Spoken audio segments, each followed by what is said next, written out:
Quando Marco se formou, achou que passaria mais tempo advogando do que protocolando, fazendo cadastros, atualizando sistemas, intimações eletrônicas, entre outras obrigações. Essa realidade não é apenas de um profissional, mas de escritórios com grandes equipes de advogados. Já parou para pensar no tempo e trabalho dedicados às rotinas repetitivas? Nós da Oyster, uma empresa especializada em serviços de automação jurídica, desenvolvemos uma solução que ajudará escritórios e profissionais com tais rotinas. Utilizando a tecnologia, desenvolvemos robôs capacitados para auxiliar nesses trâmites tão importantes para todo o processo. Nós da Oyster unimos soluções inovadoras e tecnológicas com nosso conhecimento jurídico e desenvolvemos uma ferramenta fácil, intuitiva, escalável e que não precisa de instalação. Tudo isso para garantir a você mais tempo para analisar casos complexos e utilizar seu intelecto no que realmente importa: advogar. O melhor acordo é o fechado.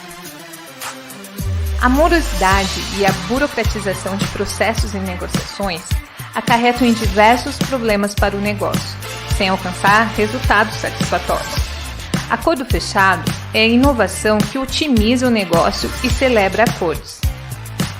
Além de maior êxito nos acordos fechados, você terá redução de custos e ticket médio, diminuição do tempo de vida útil dos processos, metas batidas e, com a automação de rotinas e fluidez no recebimento de honorários, uma equipe motivada e trabalhando com inteligência para potencializar os números.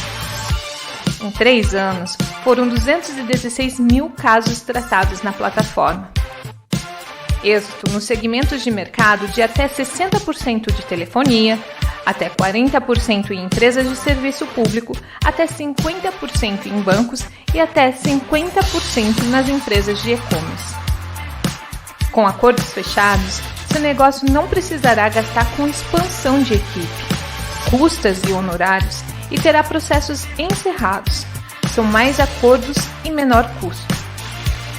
Você só precisa dos casos e da plataforma Acordo Fechado, que nós temos a equipe especializada para lhe atender. O acompanhamento é real-time e a melhor parte, Acordo Fechado é uma solução flexível, o que contribui no relacionamento interpessoal e facilidade na implementação. O próximo passo é fechar com Acordo Fechado, a plataforma que proporciona o diálogo e potencializa encerramentos de processos.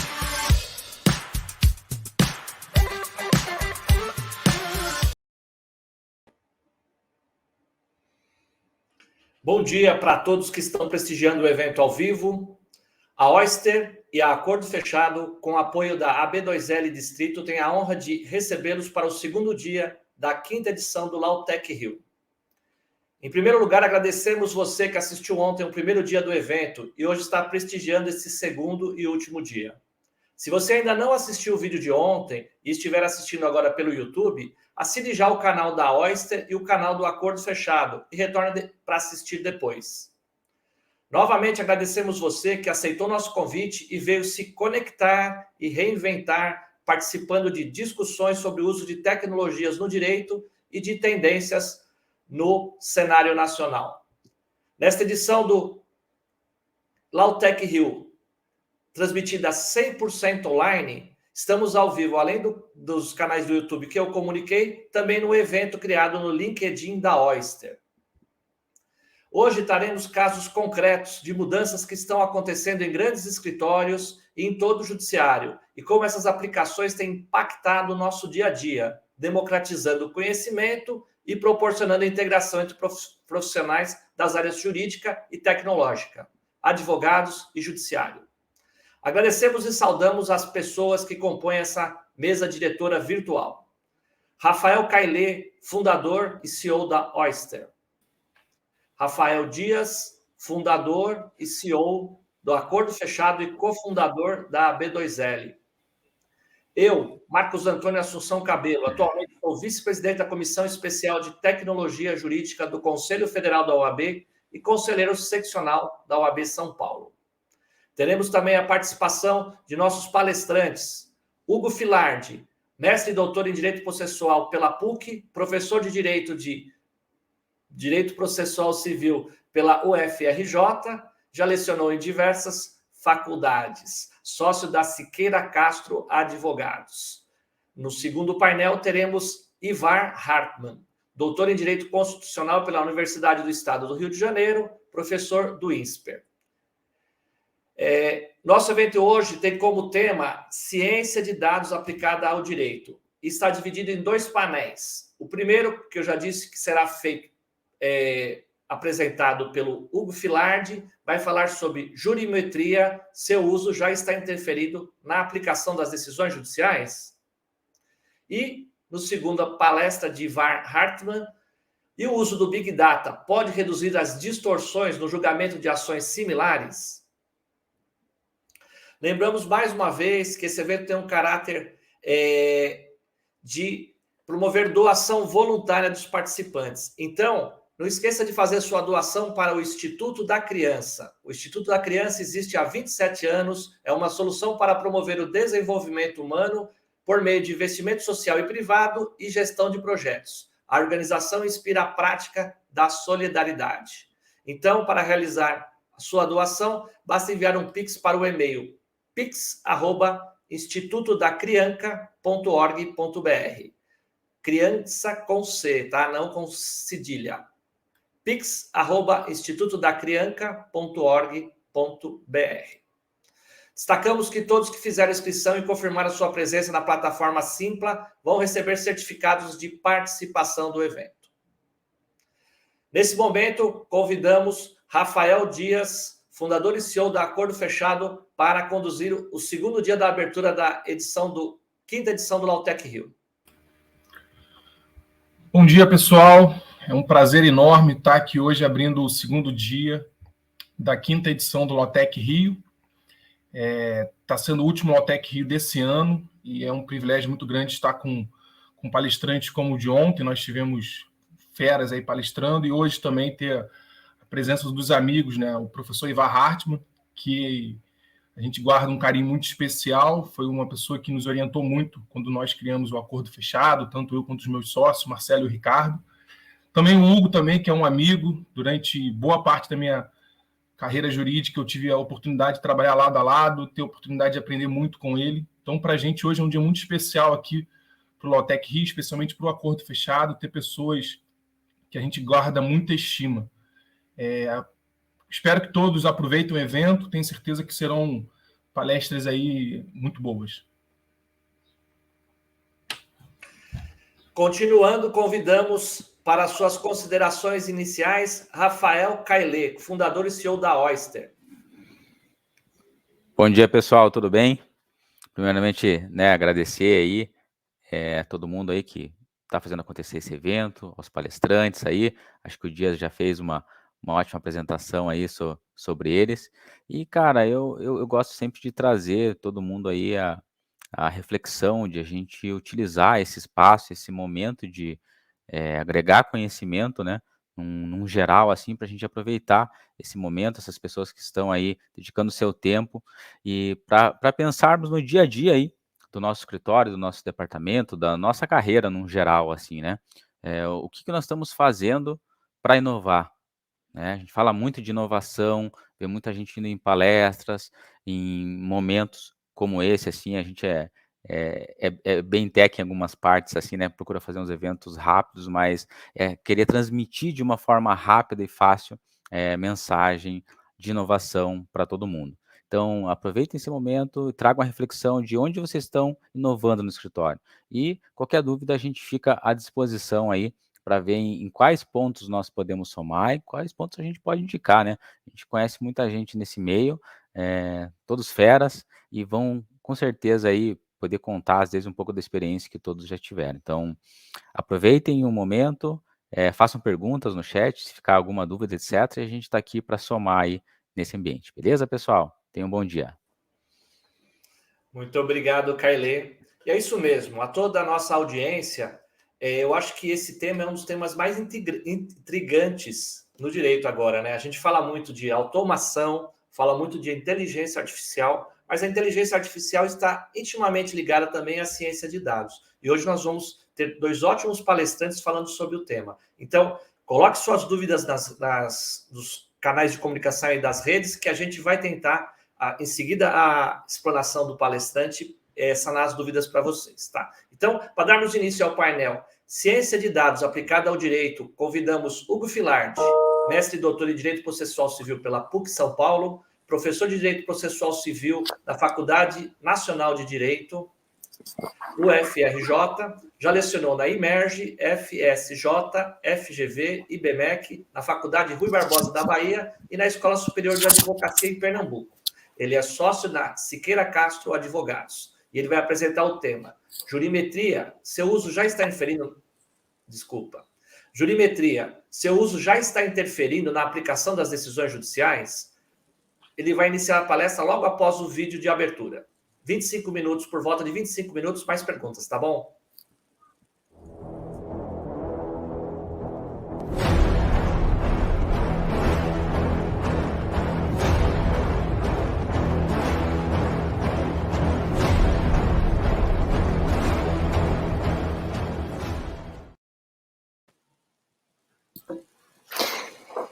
Bom dia a todos, uma saudação inicial e muito especial ao Rafael Dias, querido amigo, sempre um prazer revê-lo, mesmo que nesse ambiente virtual. Queria também agradecer ao convite, pelo convite que me foi formulado pelo Cailê. São dois notáveis valores no que tange a aplicação de tecnologia dentro da ciência do direito. São pessoas com as quais eu costumo recorrer, eu costumo trocar ideias quando temos situações no escritório que envolvam a aplicação jurídica, a aplicação de tecnologia a questões jurídicas que são conduzidas pelo nosso escritório. Então, fico muito honrado de poder estar com vocês e poder estar trocando ideias e poder estar conversando. Também louvo a iniciativa da Lautec Rio. Esse tipo de ambiente é absolutamente fundamental para que nós consigamos fixar o conceito de que a tecnologia é uma aliada, sim, tanto do operador do direito quanto do jurisdicionado. A tecnologia ela veio para somar esforços com uma prestação jurisdicional mais efetiva, com uma prestação jurisdicional menos randômica e menos insegura para quem usa dos canais e das plataformas do Poder Judiciário. Bom, o tema que me coube, o tema que me foi designado aí pela organização do evento, é a questão da jurimetria e como a jurimetria ela acaba interferindo em modelos de negócios de clientes e em estratégias jurídicas de escritórios de advocacia. Esse é um tema que eu particularmente gosto muito, até porque ele está muito ligado à minha linha de pesquisa, tanto no mestrado quanto no doutorado. No mestrado eu segui por uma linha de tentar entender a motivação das decisões judiciais, o que permeava a psique do magistrado quando da prolação de decisões judiciais e o aspecto externo, que seria a controlabilidade dessas decisões judiciais pelos jurisdicionados envolvidos. Então, é fundamental, dentro de um ambiente de democracia processual, que o jurisdicionado entenda as razões pelas quais o juiz escolheu um determinado caminho em detrimento de outro. E no doutorado, eu me debrucei sobre a questão dos precedentes, da formação do sistema de precedentes do novo Código de Processo Civil, que não é tão novo assim, é um código de 15. Quando escrevi a minha tese de doutorado, a tese foi concluída em 16, então era novo. Hoje em dia a gente já tem 7 anos de aplicação desse sistema de precedentes e o enfoque da concepção do sistema de precedentes pelo Código de Processo Civil e o enfoque do meu trabalho foi no sentido de tentar estabelecer um sistema jurídico, um sistema que propicia a entrega de decisões menos randômicas, menos aleatórias, decisões que sejam mais previsíveis para os magistrados. Então, trouxe aqui duas analogias rápidas, só para a gente começar a desenvolver o tema. Uma de um caso pessoal que eu tive no escritório. Eu tenho a honra de advogar para um dos maiores resorts do mundo, e eles confiam no nosso escritório para o atendimento aqui no Brasil. E eu tive o seguinte caso. Na realidade, foram propostas duas ações. Dois amigos, duas famílias, foram para um famoso resort aqui no Rio de Janeiro, e esses dois amigos, que são até meus amigos pessoais, um advogado e um médico, eles levaram as suas famílias para esse resort, e os dois têm o agradável hábito, que eu também tenho, de praticar tênis. Então, nesse resort existem 6 quadras de tênis, 2 delas cobertas e 4 descobertas. Esses dois amigos foram passar o final de semana no resort e, evidentemente, que é um fato imprevisível, choveu. E quem conhece tênis sabe que não dá para jogar tênis chovendo, salvo em quadras cobertas. Nesse final de semana, para dificultar ainda mais o caso concreto que eu estou trazendo, nesse final de semana, as 2 quadras cobertas estavam ocupadas por um evento corporativo de uma grande outra empresa que tinha reservado mais de 60% do resort para um evento interno da empresa.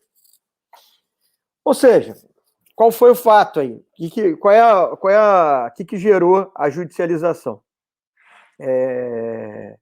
Essas 2 pessoas acabaram ajuizando ações em face do meu cliente, em face do resort, 2 ações idênticas. Essas ações, elas tramitaram em juízos diferentes, e elas tinham o mesmo fundamento. Os mesmos pedidos, a mesma causa de pedir. A única diferença era o polo ativo. O polo ativo de uma das ações ficou o advogado, no polo ativo da outra ação ficou o médico, patrocinado por esse advogado. Não preciso nem dizer aos senhores que a conclusão do judiciário foi diferente, para casos absolutamente similares. E, pasmem, na ação do advogado, a conclusão do judiciário foi no sentido de que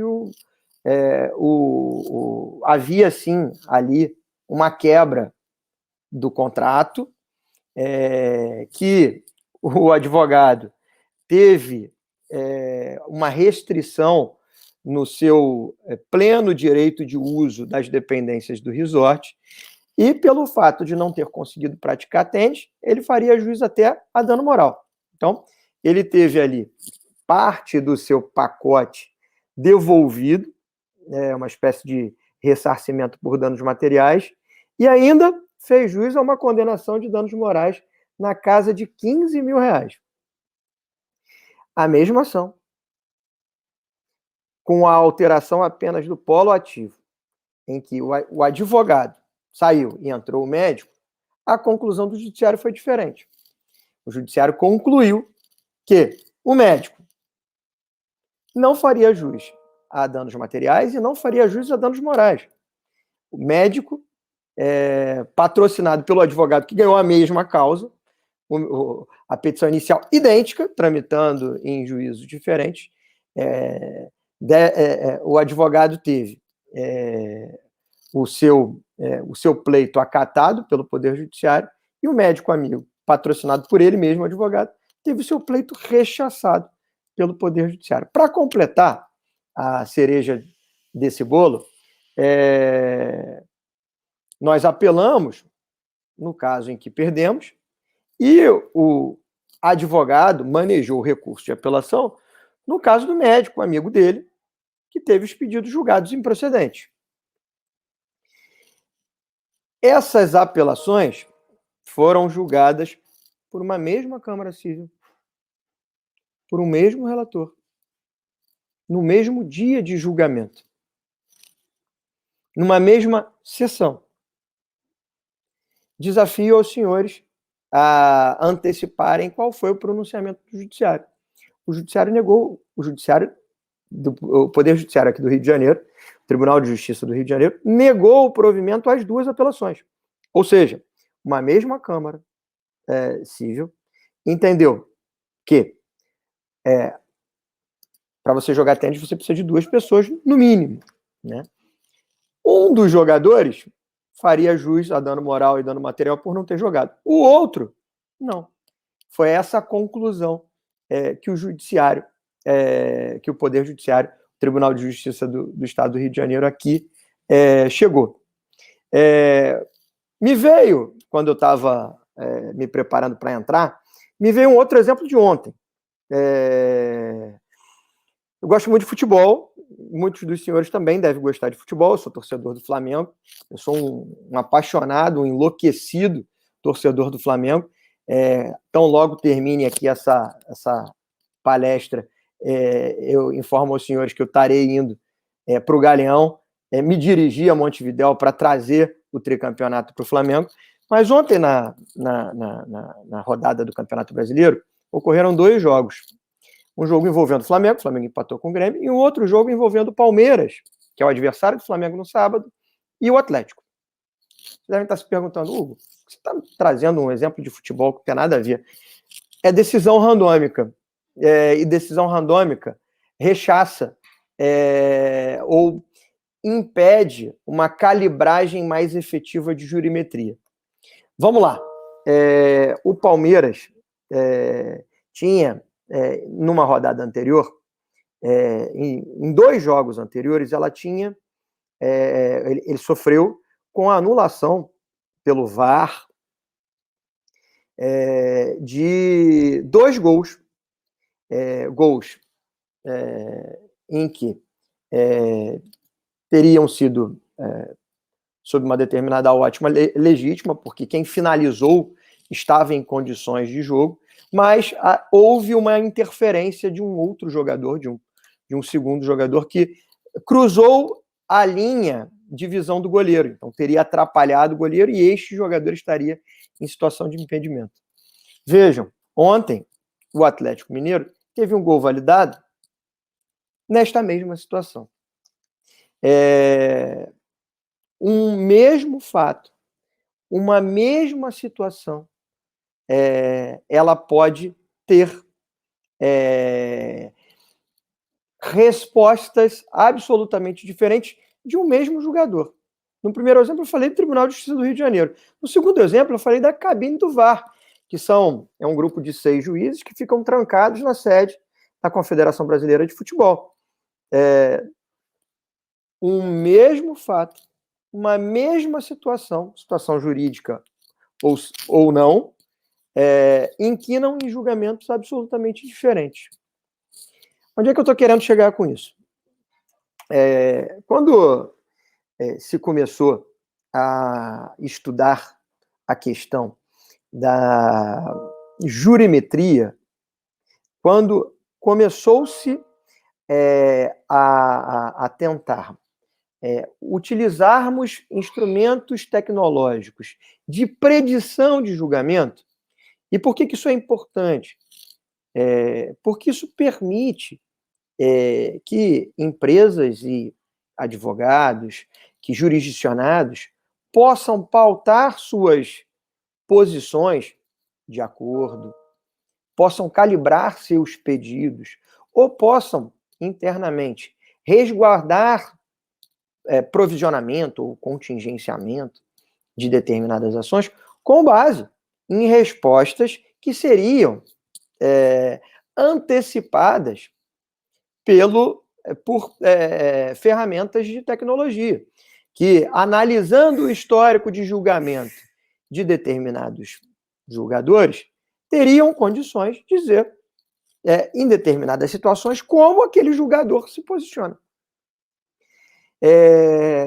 Isso era fabuloso, porque quando nós recebíamos um processo no escritório, nós tínhamos elementos gerenciais para estruturar toda uma estratégia com base na antecipação provável de uma conclusão por parte do juiz. Ou até criar uma estratégia de defesa, se fosse o caso, trazendo argumentos novos que não haviam sido enfrentados pelo juiz ao julgar casos similares. Isso foi fabuloso para departamentos jurídicos, para escritórios de advocacia, mas, no curso do tempo, nós fomos percebendo que essas ferramentas, elas precisavam cada vez mais de calibragens que permitissem a identificação de fatores que são, numa primeira análise, que são imponderáveis. E aí, trago aos senhores, trouxe aos senhores uma situação jurídica, né?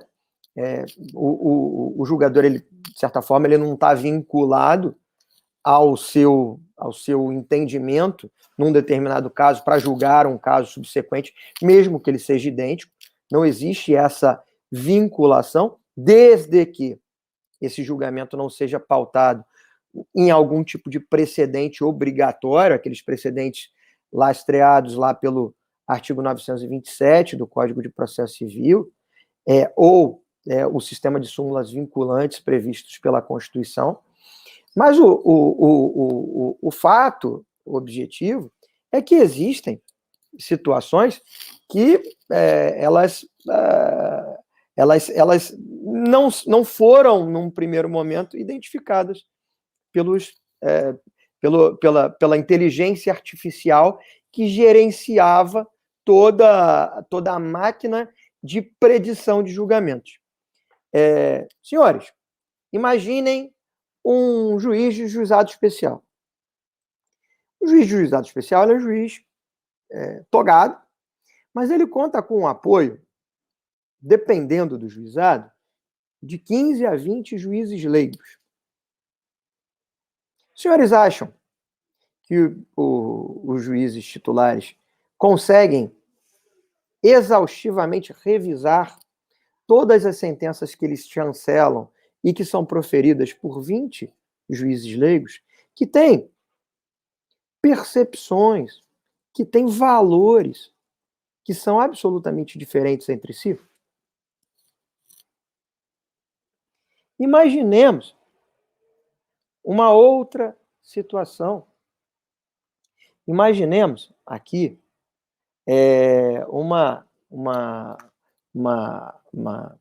uma dinâmica de julgamento de sessão virtual, em que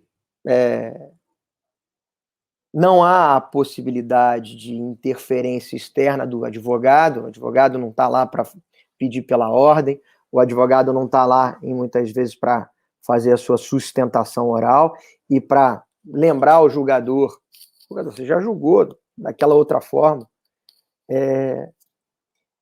Essa dinâmica de aderência de voto faz com que julgadores em segunda instância concordem ou anulam com entendimentos diferentes dos quais relatados por ele. Estes, hoje, são os grandes desafios da jurimetria. E esses desafios, eles são motivados pela própria exegese da ciência jurídica. A exegese da ciência jurídica, ela nos impõe um dever de interpretação. Esse dever de interpretação muitas vezes lastreado em cláusulas abertas, O nosso sistema jurídico ele é concebido através de normas elásticas, de normas que comportam 2, 3, 4, 5 interpretações distintas sobre uma mesma norma. O sistema jurídico brasileiro ele é calcado numa espécie de positivação de princípios que dão poderes elásticos aos magistrados, e a dinâmica de julgamento, a quantidade de casos que são percorridas por um magistrado, fazem necessariamente com que tenhamos um sistema randômico. E como calibrar instrumentos de jurimetria, dentro de um sistema que é absolutamente randômico? A minha resposta é no sentido de que cada vez mais nós teremos um sistema previsível. Cada vez mais nós teremos respostas previsíveis à medida que forem sendo utilizadas de forma adequada, e nós temos ainda sendo utilizada de maneira muito incipiente o que chamamos dos institutos de uniformização de jurisprudência. Você tem o IAC, você tem o IRDR, você tem o julgamento de recursos especiais e recursos extraordinários modelo, que fixarão estándares comportamentais dos jurisdicionados fora do judiciário, mas também fixarão precedentes obrigatórios que deverão ser observados sob pena da utilização da reclamação, que deverão ser utilizados pelos magistrados. Mas a gama de situações litigiosas existentes numa sociedade de consumo faz com que a gente sempre fique correndo atrás do próprio rabo. Mas eu acredito que os institutos ou os instrumentos tecnológicos de predição, de jurimetria, eles cada vez mais estarão calibrados a essas peculiaridades do Poder Judiciário. E cada vez mais nós teremos condições de não só indicar, quando recebemos um caso, qual será o seu encaminhamento final pelo Poder Judiciário, mas também as ferramentas de jurimetria nos permitirão apontar ao Judiciário que ainda existem posicionamentos randômicos e que esses posicionamentos randômicos fazem mal à credibilidade do Poder Judiciário, fazem mal à aderência ou à bem-querência do consumidor de serviços judiciários, que é o jurisdicionado, ao Poder Judiciário. Aquela sensação, vou entrar com uma ação, porque eu não sei qual vai ser o resultado, então, como eu não pago custas, em juizado não tem custas, eu vou pedir gratuidade de justiça. Se o Judiciário tiver posições firmes, tiver posições fortes, num determinado sentido, esse tipo de situação não será retroalimentada pelo Poder Judiciário. E mais, as empresas saberão, e as pessoas físicas, todos os jurisdicionados que atuam no Poder Judiciário, saberão de antemão qual deverá ser o posicionamento do Judiciário. Então, isso servirá como inibidor de ações que hoje são ajuizadas confiando nesse sistema randômico de julgamento. Então, a gente tem a jurimetria como aliada do Poder Judiciário, a gente tem a jurimetria como aliada do próprio jurisdicionado, e a gente tem a jurimetria como um instrumento de qualificação da entrega da tutela jurisdicional. Marcos, eu gostaria de fazer algum tipo de questionamento? Vi que você entrou. Eu tenho uma pergunta, o Rafael Dias tem outra. Você deu um caso específico aí de um caso randômico, mas com apenas duas amostras para apreciar. Você não acha que o problema está justamente isso vai funcionar, essa questão de jurimetria vai funcionar quando houver um grande número de decisões no mesmo tema, que aí tira esse desvio de erro, essa questão randômica? Você já tem um grande número de decisões sobre o mesmo tema. Já há uma massa crítica nesse sentido. O que eu questiono e o que eu trago para reflexão é que não é incomum você ter um mesmo julgador assinando sentenças que são absolutamente opostas. E esse é o grande desafio da jurimetria. E aí, a jurimetria, como é que se faz jurimetria num julgador que se desdiz, ou que passa a impressão ao jurisdicionado de discricionariedade na entrega da tutela jurisdicional? Esse, ao meu ver, é o grande ponto. E as ferramentas de jurimetria hoje, elas já estão se calibrando no sentido de identificar esse tipo de coisa. Eu tenho no escritório uma ferramenta de predição que ela não está lastreada, nos casos de juizado especial, ela não está lastreada ao juiz titular ao juiz que homologa a sentença.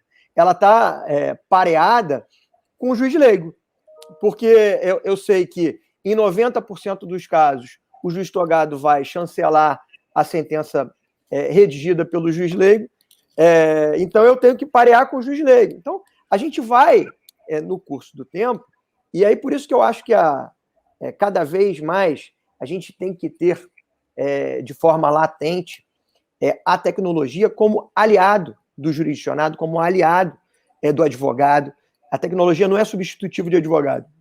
A tecnologia ela é fundamental para que o advogado hoje consiga defender as suas razões em juízo e consiga afastar essas decisões que são injustificáveis. Eu também sou um defensor da tecnologia ajudando o advogado, né? Inclusive, soltei um videozinho aí de uma dica semana passada falando da advogada que teve uma ideia.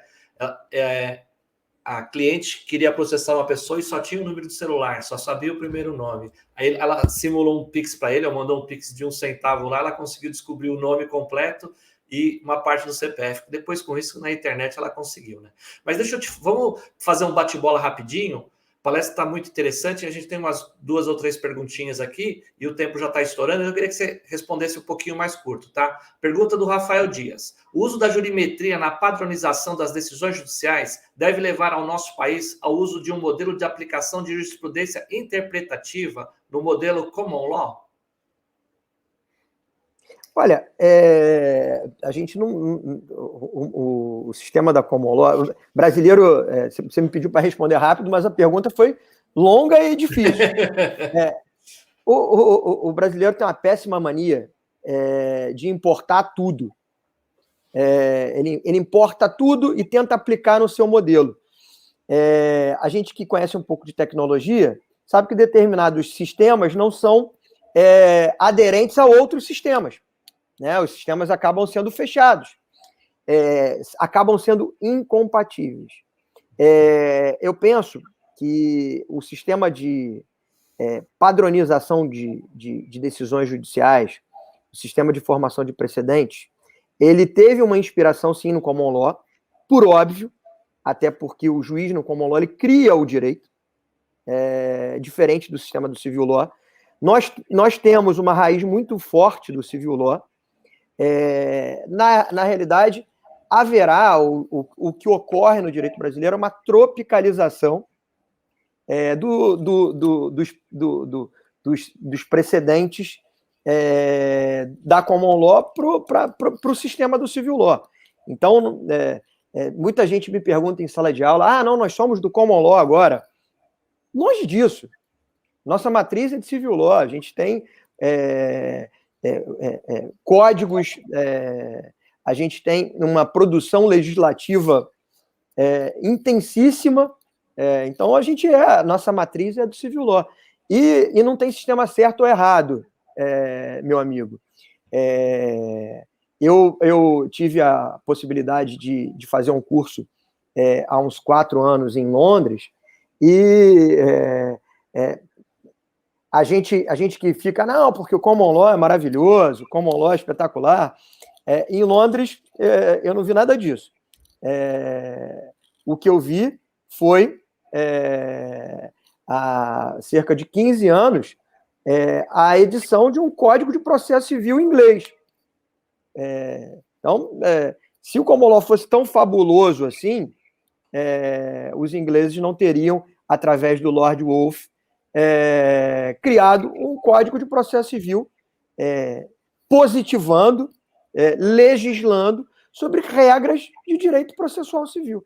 Então, interpretação nós teremos sempre, haverá, sim, sempre espaço para evolução de interpretações judiciais, e aí o Common Law também já previa isso com overruling, tem uma série de distinguish, tem uma série de também abraçadas pelo Código de Processo Civil, mas esqueçam, meus amigos, esqueçam essa...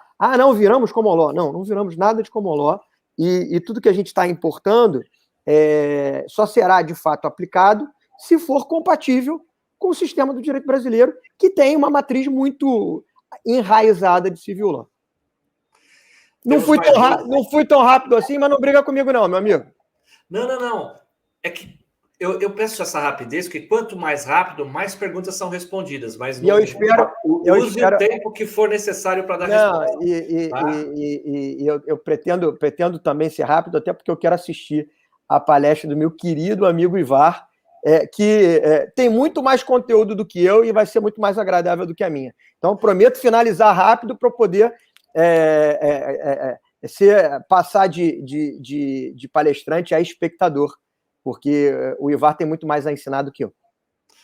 Tá certo. Tem uma outra pergunta aqui. Sob a ótica da segurança jurídica, a utilização das ferramentas de jurimetria seria um caminho para o escritório proteger os interesses de seu cliente, pressionando os tribunais no sentido de uniformizar as decisões?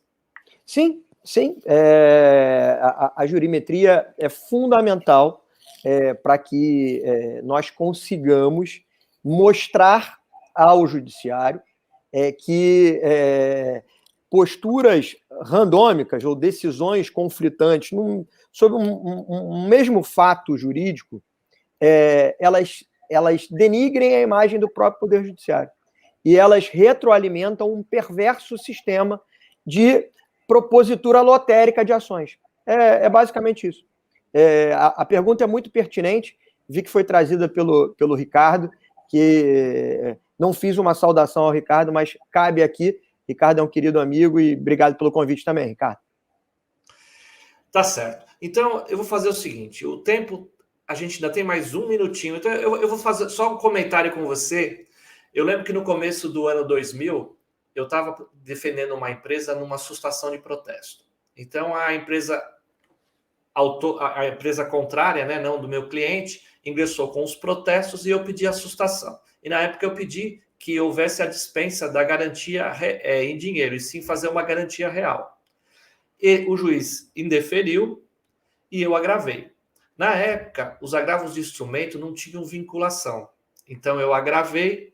No primeiro agravo, não lembro a ordem, tá? Mas num deles eu consegui a liminar e consegui que fosse concedido a substituição do dinheiro por bens. Aí apareceram mais títulos para protesto. Então, na própria ação, eu aditei, informei de mais títulos, ele novamente deu, ou talvez eu distribui por dependência. Acho que eu distribuí por dependência, ele novamente deu a mesma decisão, eu novamente agravei, o segundo juiz não deu a liminar e mandou para o julgamento direto. E então eu tive que depositar o dinheiro. Teve uma terceira leva de títulos, aí eu consegui a liminar, e depois foi para o mérito. E na quarta foi ao contrário. Então eu só sei que é o seguinte, eu tive liminar, 2 eu não tive liminar. Só que quando foi para o mérito, 2 eu ganhei que podia prestar caução em dinheiro, podia prestar caução em bens, e 2 tive que caucionar em dinheiro. Então é uma confusão, pelo menos isso eles uniformizaram. Agora, quando sai o primeiro agravo, vincula aos outros. Mas se as decisões forem conflitantes, como você disse no seu caso aí, que caiu na mesma turma, aí é complicado, né? Então eu passo você para suas considerações finais aí. Bom, eu queria agradecer a oportunidade que me foi concedida, dizer que eu estou sempre à disposição de vocês. Sou um espectador dos eventos que são organizados por vocês e é uma honra para mim poder estar participando hoje como palestrante. Deixo aí os meus contatos para quem tiver dúvidas adicionais e quem quiser interagir comigo. As minhas redes sociais é o @HugoFilardi, né? E o meu e-mail pessoal, aí, se vocês tiverem algum tipo de dúvida, quiserem fazer algum tipo de interação, é Filardi, que é o meu sobrenome, @siqueiracastro.com.br. Agradeço enormemente pela audiência, espero não ter cansado demais a vocês e convido a todos para a palestra do meu querido amigo Ivar, que seguramente vai ser muito mais brilhante e muito mais interessante do que foi a minha. Um grande abraço a todos. Isso, Hugo. Sua palestra foi brilhante, é importante isso. O foco realmente do Lautec Rio é a gente trazer pessoas do meio jurídico compartilhando conhecimento, compartilhando suas experiências e sempre focado na tecnologia aliada aos escritórios de advocacia e advogados. Então, após essa brilhante palestra do painel 1, vamos para o nosso próximo expositor. Ivar Hartmann, doutor em Direito Constitucional pela Universidade do Estado do Rio de Janeiro, professor no INSPER, Instituto de Ensino e Pesquisa, ex-professor pesquisador da FGV, onde foi coordenador do Centro de Tecnologia e Sociedade e do Núcleo de Ciência de Dados Jurídicos, para a apresentação do tema "O uso do Big Data pode reduzir as distorções do julgamento de ações similares?". Após o vídeo de abertura, você está com a palavra 20 a 25 minutos.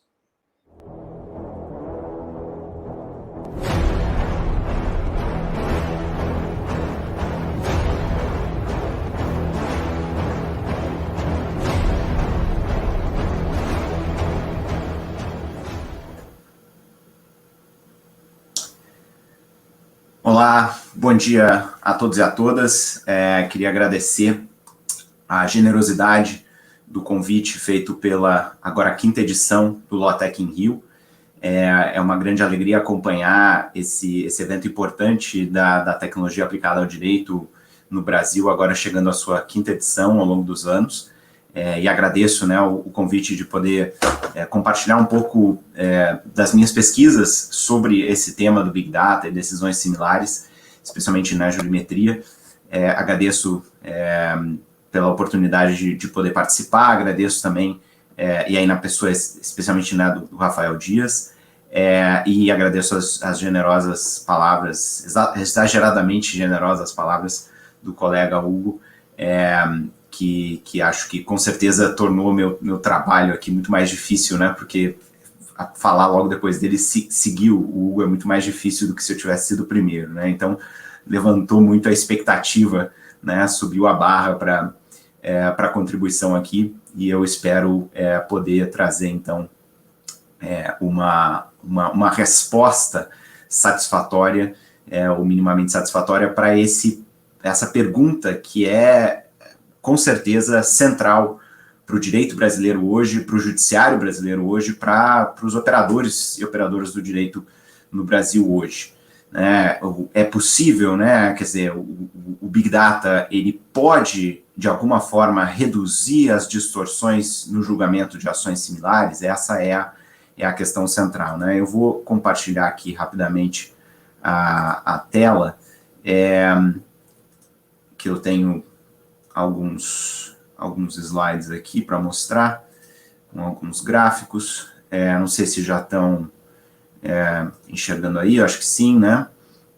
Então, essa é a pergunta, né? O uso de Big Data pode reduzir as distorções no julgamento de ações similares? Qual é a contribuição que as novas tecnologias e, especialmente, eu diria, o resultado de boas pesquisas quantitativas na área do direito podem trazer para esse problema relevante para a sociedade civil, relevante para o judiciário brasileiro e relevante para quem atua no direito, para quem advoga,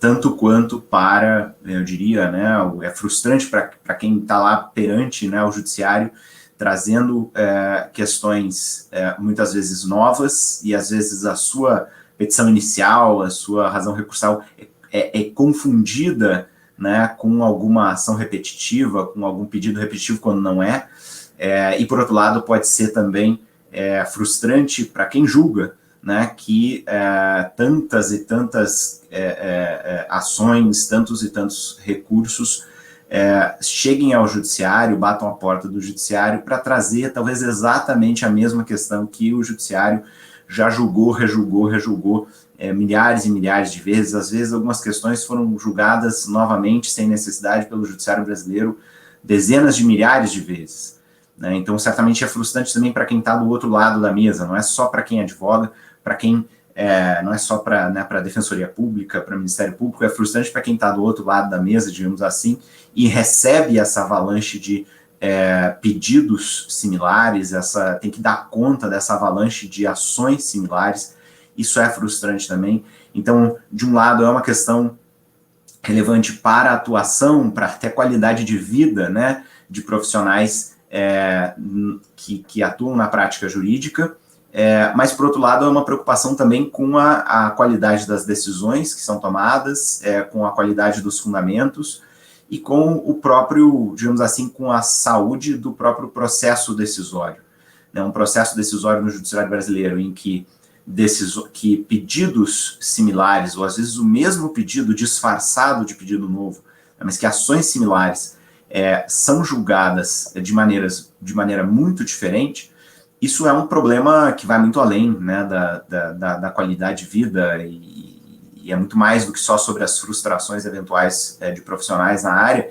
Isso é um problema que diz respeito também à qualidade da jurisdição, à qualidade das decisões que são proferidas, né, quando o processo decisório ele sucumbe a esse problema de ações similares serem decididas de maneiras muito diferentes, isso afeta de maneira negativa, eu diria muito profunda, a qualidade da jurisdição brasileira, a qualidade, portanto, da produção do direito no Brasil, da produção da jurisprudência.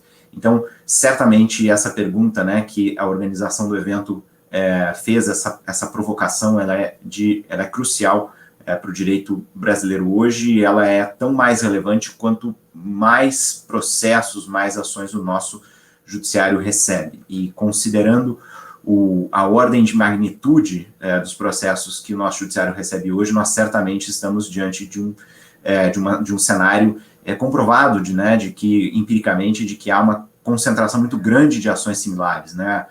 O nosso judiciário ele não enfrenta 90 milhões de processos judiciais por ano, sendo todos esses 90 milhões de processos trazendo cada uma nova questão jurídica. Muito pelo contrário, nós sabemos que são algumas poucas questões jurídicas que são altamente repetidas.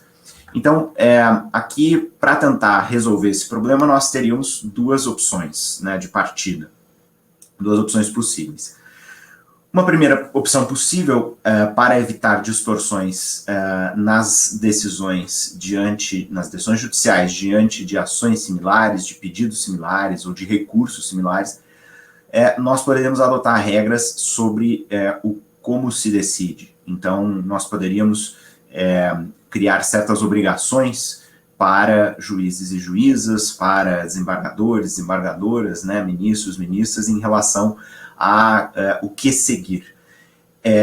Essa é certamente uma alternativa que é muito tentada, né? Agora há pouco a discussão era sobre civil law, common law, e o quanto de relevância para precedentes e o quanto de vinculação a precedentes anteriores se impõe ao nosso judiciário, aos nossos decisores, mas a verdade é que essas alternativas tentadas já no nosso CPC anterior, e certamente com bastante, né, um investimento, eu diria, forte feito no atual Código de Processo Civil, até agora, a questão, né, das súmulas vinculantes e assim por diante, então, criando certas obrigações, certas regras sobre como decidir, de o que precisa ser citado, o que precisa, que tipo de decisão anterior precisa ser mencionada e, de certa forma, o que a decisão atual é obrigada, com o que ela é obrigada a dialogar e o quanto ela é obrigada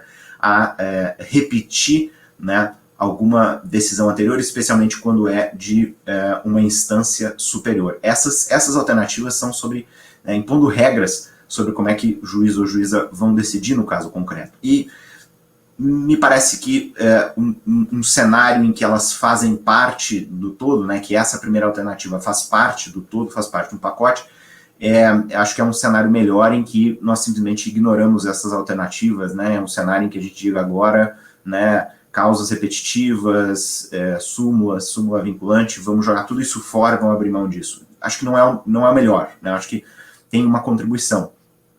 Porém, certamente não podemos esperar que esse problema das distorções, né, sobre questões similares que são trazidas ao judiciário, não podemos esperar que esse problema vai ser resolvido exclusivamente com regras sobre como decidir.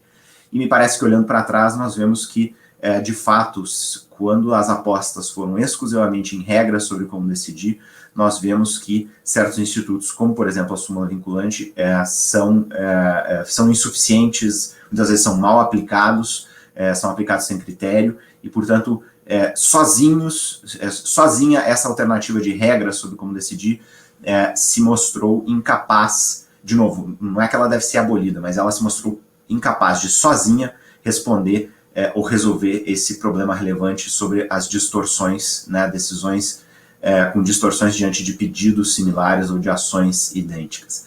Então eu diria que nós temos que trabalhar também uma segunda alternativa em paralelo, concomitantemente, uma segunda alternativa que diz respeito a regras, não sobre como o juiz ou juíza deve decidir, até porque a regra sobre como devem decidir também cria uma tensão com a autonomia judicial, com a independência judicial, então são sempre muito mais complicadas.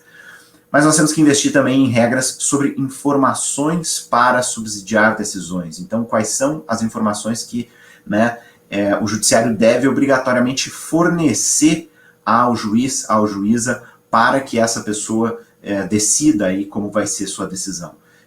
Isso pode parecer, então, que não traz nenhum tipo de vinculação, ou talvez não criaria incentivo suficiente para que essas pessoas passassem a prestar mais atenção nos pedidos repetitivos e nas decisões repetitivas, mas eu acho que, na medida em que existe informação pública sobre decisões repetitivas, e existe informação pública apontando que determinado novo caso ainda não decidido, ele, na verdade, traz pedidos muito similares a X outros casos, às vezes X milhares de casos já decididos, essa informação pública ela acaba criando também um incentivo muito forte para, e, portanto, quase entra, né, na primeira alternativa, acaba criando quase uma obrigatoriedade por uma questão de incentivo muito forte para que juízes e juízas prestem atenção nessa questão, se essa informação é pública para todos, né? Então, os próprios advogados e advogadas podem, em um determinado processo, falar, olha, já consta aqui informação pública, né, de que essa causa, esse tipo de causa de pedido, esse tipo de pedido já foi julgado todas essas vezes antes, agora está aí na sua mão, vamos ver como é que vai julgar, né? O juiz ou o juiz não é obrigado a julgar de maneira tal ou qual, mas com essa informação presente, pública e podendo ser utilizada pelas partes, cria-se também algo que é muito parecido com quase uma vinculação, quase uma espécie de no bom sentido, né, quase uma espécie de coação, né, de um incentivo positivo para que juiz ou juíza preste atenção no fato de que esse pedido que está sendo julgado, que vai ser julgado, ele na verdade é muito similar. Então, aqui nós temos, então eu vou falar especificamente, eu acho que é aqui onde o Big Data tem, e a jurimetria e a estatística no direito e aí para resumir, então talvez a ciência de dados no direito é aqui onde tem mais a contribuir, nessa segunda alternativa. Então, aqui nós temos 3 frentes possíveis para usar ciência de dados no direito para colaborar, para contribuir para a produção, né, de informações para subsidiar decisões. Então, aqui, uma possibilidade é que o judiciário e os diferentes tribunais invistam mais em pesquisa sobre jurimetria, o que me parece que tem sido um ponto não totalmente ignorado, claro, não é uma área em que o judiciário brasileiro fez zero sobre, mas em comparação com o investimento que é feito em relação à automatização de tomada de decisão, me parece que aqui o investimento do judiciário brasileiro tem sido menor. Tem se investido bastante em automatização de tomada de decisão, o que é bom e é necessário, mas a gente tem visto menos do que deveria haver, menos do que o ideal, de investimentos em sistemas públicos de gerar informações sobre pedidos similares para diminuir essas distorções. Então, a produção dessas informações, a produção dessas estatísticas, a produção dessa jurimetria, muito embora seria importante que o judiciário também fizesse isso, até pelo acesso privilegiado que tem a determinados tipos de dados, acaba sendo feito, essa lacuna quase, ela acaba sendo suprida, na maior parte das vezes, pelas LOTECs, né, por esse grande ecossistema, esse rico ecossistema que nós temos, felizmente, hoje no Brasil, de LOTECs, de empreendedorismo, que estão produzindo, né, numa determinada área, né, de dados sobre dados judiciais, tem produzido estatísticas que são úteis para as partes. Mas o meu ponto é que essas 3 alternativas, elas deveriam ser exploradas como pesquisa que resulta em informação pública. Aqui é uma área em que o judiciário brasileiro deveria investir mais do que está investindo hoje. Felizmente, né, uma parte do que nós poderíamos ter, do que a sociedade, uma parte dessa demanda da sociedade civil é atendida pelas LOTECs, mas eu acho que não deveria ser uma obrigação apenas, não deveria ser uma obrigação das LOTECs ter que suprir 100% dessa demanda. Eu acho que parte dessa obrigação também é do Poder Judiciário. Então, uma primeira opção, se nós estamos pensando em fornecer para, né, o magistrado ou magistrada do caso, antes da decisão, antes do momento de produzir a decisão, se nós estamos pensando em criar regras sobre que tipos de informações devem ser fornecidas relacionadas a decisões similares, ou mais especificamente a pedidos similares, então, um primeiro tipo de informação que pode ser relevante, que pode ser construída, sobre similaridades entre o texto de documentos jurídicos, né? Então, aqui tem um gráfico de uma pesquisa da qual eu sou um de vários, né, coautores, e aqui eu vou mencionar 3 pesquisas, para todas elas vale a mesma coisa, né? Seja na academia, seja no âmbito, né, do setor privado, das LOTECs, seja no Poder Judiciário, fazendo essas pesquisas. Nós estamos falando sempre de equipes multidisciplinares, de grandes equipes, né? A gente no direito está acostumado com aquele tipo de pesquisa mais autoral, da monografia, mais teórica, que é feita, às vezes a pessoa consegue fazer sozinha, mas esse outro tipo de pesquisa não se faz sozinho. Então aqui eu vou mencionar alguns estudos, mas são sempre estudos feitos por equipes transdisciplinares, tem muita gente envolvida, e eu fiz questão, né, de inclusive manter os nomes nos slides, porque é graças a equipes transdisciplinares que se produzem esses resultados. Então são 3 estudos dos quais eu participei, coordenei, enquanto fui, né, não é mais o caso hoje, mas enquanto fui professor na FGV Direito Rio, e coordenei lá primeiro o Supremo em Números e depois o Núcleo de Ciência de Dados Jurídicos.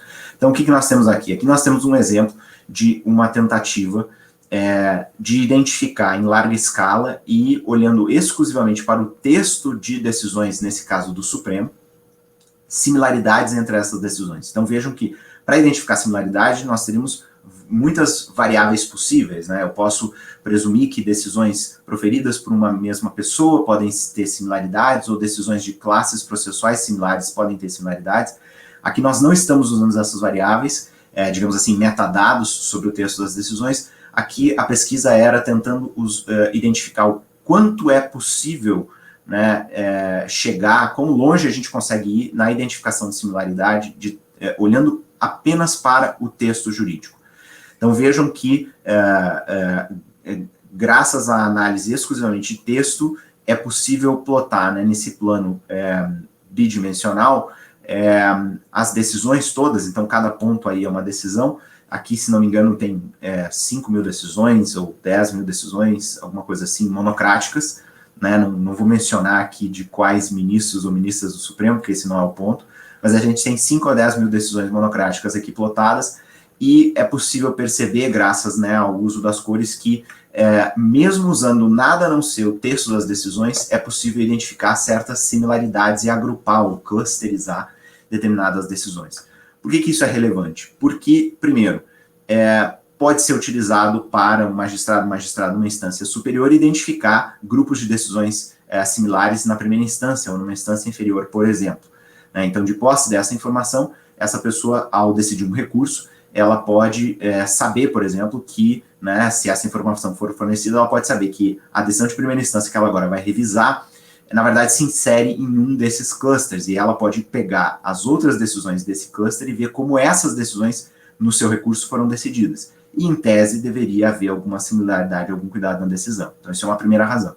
Mas uma segunda aplicação disso, desses métodos, usando aqui, né, ciência de dados no direito, é olhar para as petições iniciais, para o texto das petições iniciais e olhar para o texto das razões recursais, e nesse conjunto identificar essas similaridades textuais. Identificando essas similaridades textuais no texto dos pedidos e dando essa informação sobre essa similaridade, quer dizer, quando chega para o magistrado ou magistrada decidir, né, quando vai concluso o processo, ou quando vai concluso o recurso, que a pessoa que vai decidir, ela agora tenha essa informação. Veja, né, do conjunto de petições iniciais ou de razões recursais que o órgão recebeu, digamos, no último ano, ou nos últimos 5 anos, então aqui os grupos, os conjuntos de acordo com similaridade textual, e dentro desse conjunto específico é onde está esse pedido que você agora vai julgar.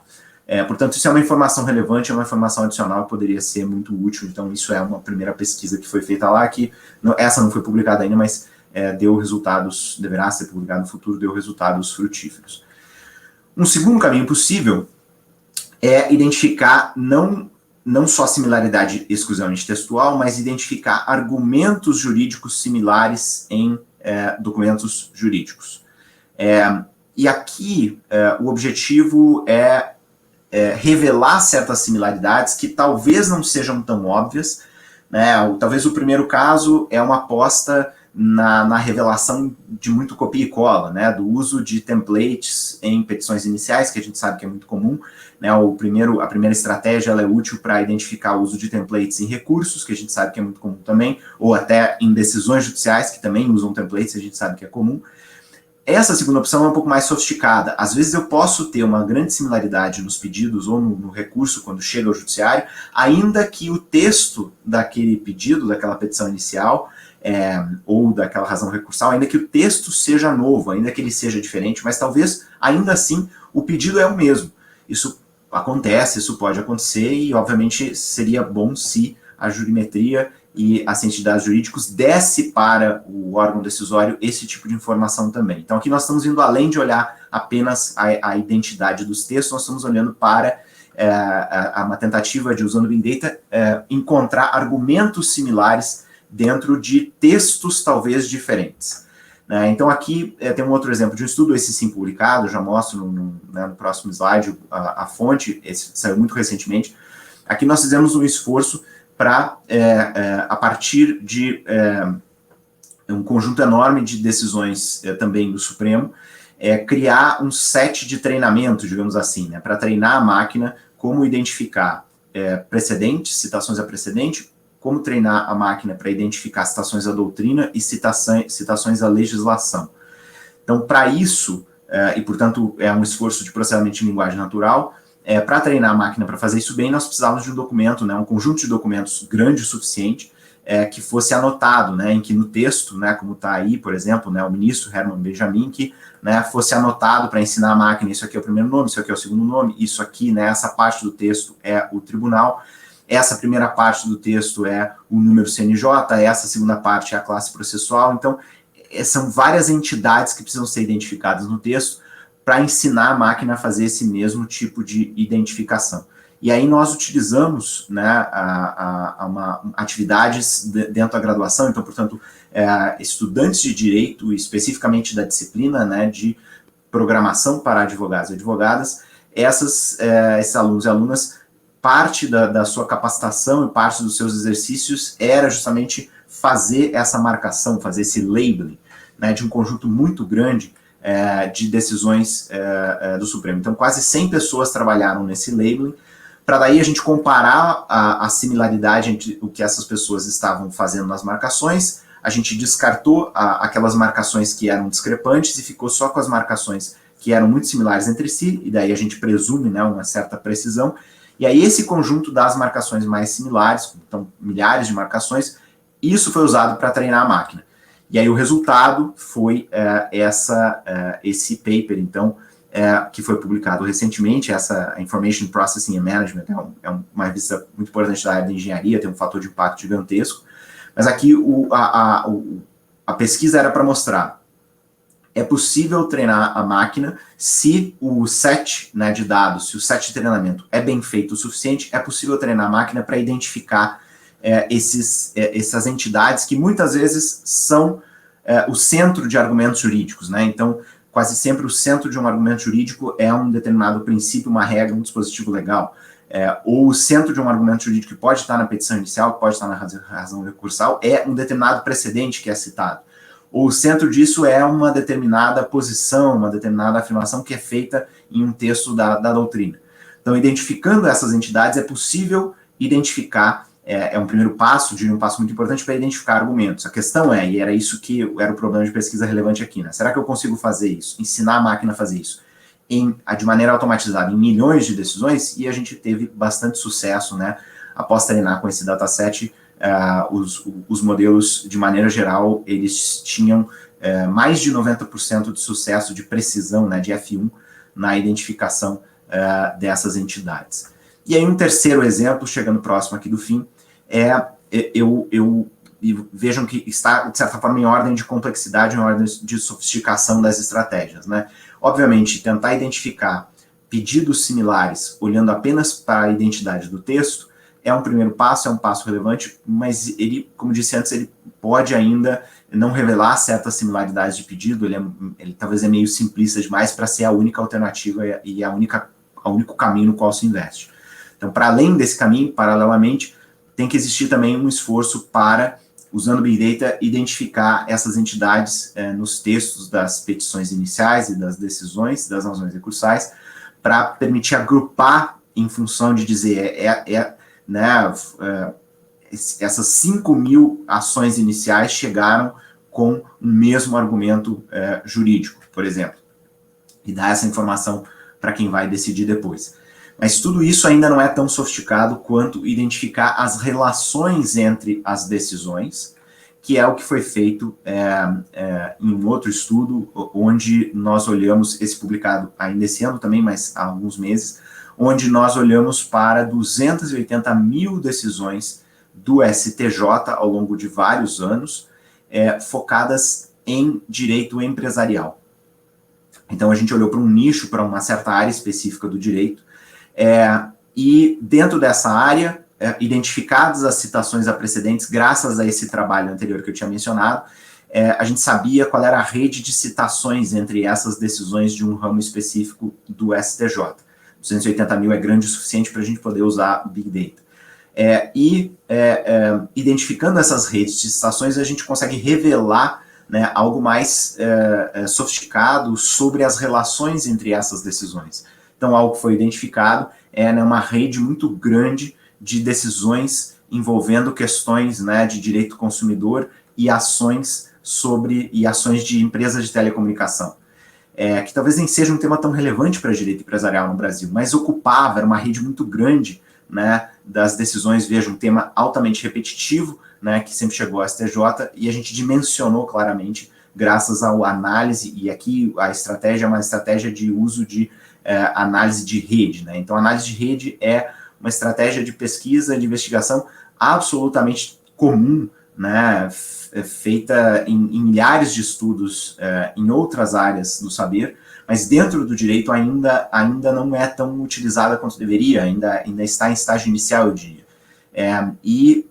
Até onde a gente sabe, né, o meu coautor e eu, o José Luiz Nunes e eu, até onde a gente sabe, foi o primeiro estudo que usou esse tamanho, né, de corpos, esse tamanho de grupo de decisões, então quase 300 mil, de um só tribunal e de uma só área do direito, porque se eu estou tentando identificar redes de temas, obviamente, se eu vou fazer isso em cima, né, de tudo que um tribunal decide, é diferente de eu pegar uma área específica daquilo que o tribunal decide e olhar as redes dentro daquela área específica, dentro daquele campo específico. Então, a gente não tem notícia de outro estudo que tenha conseguido fazer para um ramo do direito específico, com esse volume de decisões no mundo. A gente não tem notícia de outro estudo que tenha sido feito. E é um passo para, né, de novo, um tipo de informação que o judiciário brasileiro poderia produzir via pesquisa e via análise de dados do direito, para informar, então, para a pessoa que vai tomar a decisão, antes da decisão ser tomada, naquele momento de conclusão, chegar também a informação sobre. Aqui estão as redes das relações entre ou decisões judiciais anteriores, para a pessoa pensar onde é que a minha vai se inserir, a minha vai ser um ponto isolado na rede, o que é meio improvável, ou essa minha decisão vai estar dentro de uma rede já existente, portanto eu tenho que tomar cuidado para ver se a minha decisão está sendo similar a essa rede já existente. Mas é possível fazer a mesma coisa, de novo, para o texto das petições iniciais. Então, da mesma forma que eu consigo fazer redes de decisões judiciais, eu também posso fazer redes e estudar as redes das petições, para identificar onde é que estão os grupos de similaridades e como é que se comportam. Então, era isso que eu tinha inicialmente para mostrar, né? São 3 alternativas ou 3 estratégias possíveis para usar a Big Data para resolver esse problema de distorções em pedidos similares. Eu agradeço bastante a atenção, agradeço novamente o convite dos organizadores e estou aí contente da oportunidade de poder debater com todo mundo que está conosco nesse momento. Muito bom, Ivar, muito bom a sua explanação. E aí a gente fica também vendo que a questão é bem mais complexa do que simplesmente uma decisão isolada, outra, como aquela que o Hugo falou na palestra anterior. Queria perguntar para você, esse caso específico que você fez, ele foi só um estudo? É um estudo ou você já está fazendo também aplicações em casos práticos? Se você pudesse citar algum. Essa é uma ótima pergunta, Marcos. Eu acho que a pergunta é crucial porque é uma atenção que a gente na academia, né? Eu não tenho participação em nenhuma empresa, não advogo, a minha função é fazer pesquisa e docência exclusivamente. E uma preocupação que a gente na academia devia ter sempre e às vezes não tem como é que essa minha pesquisa vai servir à sociedade civil? Porque eu não posso estar fazendo uma pesquisa, às vezes esse vai servir, essa utilidade da minha pesquisa, ela pode ser de longo prazo, então não é uma coisa assim, se a minha publicação não foi citada amanhã, então ela é inútil, não é isso. Pode ser uma utilidade que a minha pesquisa tem para a sociedade, que o impacto vai ser de longo prazo, talvez só vai ser palpável daqui a 10, 15 anos, pode acontecer. Agora, de alguma forma tem que ser útil, e portanto, pegar essas pesquisas quantitativas e essas pesquisas usando ciência de dados no direito e aplicar no sentido de compartilhar resultados, no sentido de auxiliar a produção de sistemas e o desenvolvimento de sistemas e de aplicações no judiciário ou até no setor privado, acho que é uma razão importante de ser da pesquisa acadêmica, da pesquisa acadêmica na área do direito. E acho que nessa área nós temos pouco feito ainda, né? Nós temos poucas conexões de sucesso, poucas conexões duradouras entre a pesquisa feita, né, com ciência de dados no direito, na academia, e, de outro lado, as instituições que precisam dessa pesquisa e que poderão se aproveitar dessa pesquisa. Então, acho que parte do que a academia deve fazer, por exemplo, tentar focar pesquisas que têm uma pergunta relevante para a sociedade, né? Parte também do que deve se fazer é garantir que os resultados sejam disseminados. Uma outra parte nem sempre é possível, mas quando possível, compartilhar os próprios dados, se não os dados brutos, então pelo menos os dados de resultados. Nem sempre é possível, mas é outro passo interessante. Então, eu acho que está muito evidente que existem aplicações possíveis na prática para sistemas, né, do judiciário ou de LaTeX, com os resultados dessas pesquisas que eu mostrei, mas não me entristece que a gente ainda não tenha chegado lá de fazer essa ponte melhor. Então, uma outra pergunta que vem muito, eu estou até vendo aqui uma pergunta para o palestrante anterior que não foi respondida, eu acho até que serve para você também talvez ajudar a esclarecer. A Justiça Federal tem o Centro Nacional de Inteligência Artificial. Já não é tempo de uma advocacia potencializada pelo uso de tecnologia em detrimento do modelo artesanal e tradicional? Eu vou modificar um pouquinho a pergunta e vou perguntar o seguinte. Eu sei que toda essa tecnologia, esse estudo que você fez, você disse lá, teve 100 pessoas, estagiários, voluntários, manuseando. Tudo isso, no início, tem um custo muito alto e é de difícil acesso aos médios e pequenos escritórios. Você, durante a sua vida, a sua prática, você acha que em quanto tempo isso vai chegar na prática para os escritórios de advocacia, principalmente os médios e pequenos? Não para os grandes, que alguns já estão utilizando. E eu não sei se você tem contato com o Alexandre Zavaglia, que é um estudioso da área. Se você não tiver, eu acho que é muito importante depois eu te passar o contato intermediário entre vocês, porque ele coloca essa sua teoria na prática com clientes e com tribunais. Perfeito. De novo, acho que, Marcos, é uma questão crucial, né? A questão existe pesquisa séria, com bojo, com estofo, sendo feita em diferentes faculdades de direito hoje no Brasil, né? Pesquisa essa que acho que há 15 anos atrás ninguém estava fazendo no Brasil, né? Felizmente hoje diversas faculdades de direito no Brasil, muitas vezes em coparticipação, né? Em parceria, em organização com pesquisadores e pesquisadoras também de faculdades de ciência da computação, de engenharia, estão fazendo essa pesquisa hoje no Brasil. E aí, como eu disse antes, né, qual é um lado, né, ao dever do pessoal na academia de focar nas perguntas que são relevantes, de escolher bem as suas perguntas, de disseminar os seus resultados, de dialogar com a sociedade civil, né, a parte de vir, né, nos painéis e nos eventos é isso também, e de, na medida do possível, compartilhar os resultados, inclusive os dados. Agora, não adianta, né, se a academia faz tudo isso, digamos assim, ainda num cenário que a gente não tem hoje, né, de que a academia fizesse isso de maneira perfeita, nada disso adianta se do outro lado, né, as instituições, digamos assim, da prática. Então, né, eu não acho que o escritório está numa posição, ou deveria estar numa posição de desenvolver os seus próprios sistemas. Não é o que a gente vê lá fora, acho que não é o caminho mais eficiente, e mesmo para o grande escritório não vai ser o caminho mais eficiente, né? Mesmo os maiores escritórios do país não têm nada parecido, remotamente parecido, com as equipes de pesquisa, né? Nenhum escritório, nem os maiores escritórios de direito do país hoje tem 4, 5 doutores e doutoras nessa área estudando isso. Não tem. Então é uma expertise que mesmo os grandes escritórios não têm.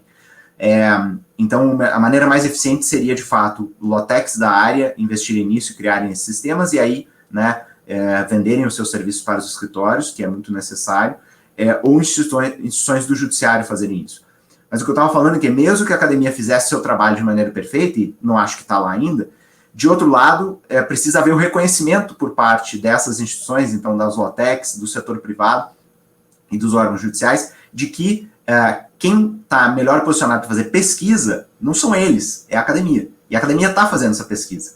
Então eu vejo hoje ainda muito pouco, né, de reconhecimento por parte dessas entidades, de quem está fazendo pesquisa e de ir atrás, de tentar as parcerias, de tentar utilizar. Infelizmente ainda vejo muito de LaTeX achando, não, a gente aqui vai ter 2 pessoas aqui com graduação que vão resolver o nosso problema de ciência de dados. E não é o caso, não é, né? A pesquisa de ponta não é feita nessas condições, não é feita nesses ambientes, não é feita com esses incentivos e não é feita com esse tipo de equipe, com esse nível de qualificação.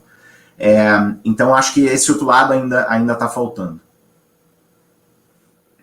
Tá certo, Ivar. Então, é importante, nós que estamos na área de tecnologia, aí no direito, incentivarmos as Lautechs a interagir mais com a academia e ver se a gente consegue que essas tecnologias que hoje que exige muito investimento, muito tempo dedicado e vai ficar muito oneroso, que elas possam chegar ao dia a dia dos pequenos e médios escritórios. Alguém mais tem alguma pergunta? Senão eu vou passar para o Ivar fazer as considerações finais.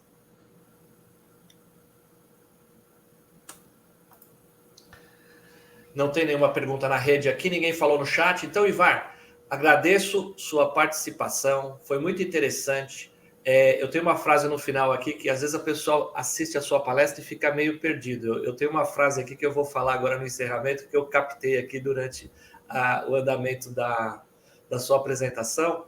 E faça suas considerações finais e vamos aproveitar a dica que o Hugo deu no final da palestra anterior. Vamos seguir as redes sociais dos palestrantes, minha, do pessoal da Oyster, pessoal da Acordo Fechado. Vamos ajudar a divulgar o conhecimento e divulgando também essa palestra de hoje e de ontem, esse evento, o dia de hoje e o dia de ontem. Por favor, Ivar, suas considerações finais.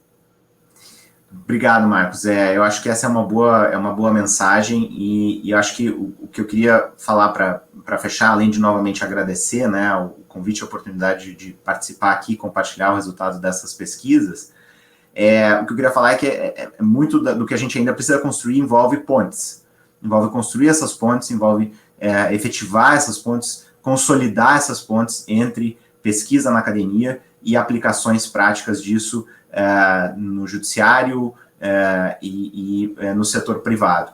E acho que parte importante de construir e consolidar essas pontes é justamente, né, momentos de discussão, de debate como esse aqui, né, agora, de novo, na sua 5ª edição do LAUTECH em Rio. Então, agradeço mais uma vez a oportunidade e parabenizo, né, a todos os organizadores e organizadoras do evento, porque isso é parte da solução do problema. Tá certo. E para você, então, que assistiu hoje o nosso evento, ficou aqui um pouco com dúvida, falou assim, estou meio perdido, eu vou citar uma frase de Mário Sérgio Cortella. Cuidado com gente que não tem dúvida.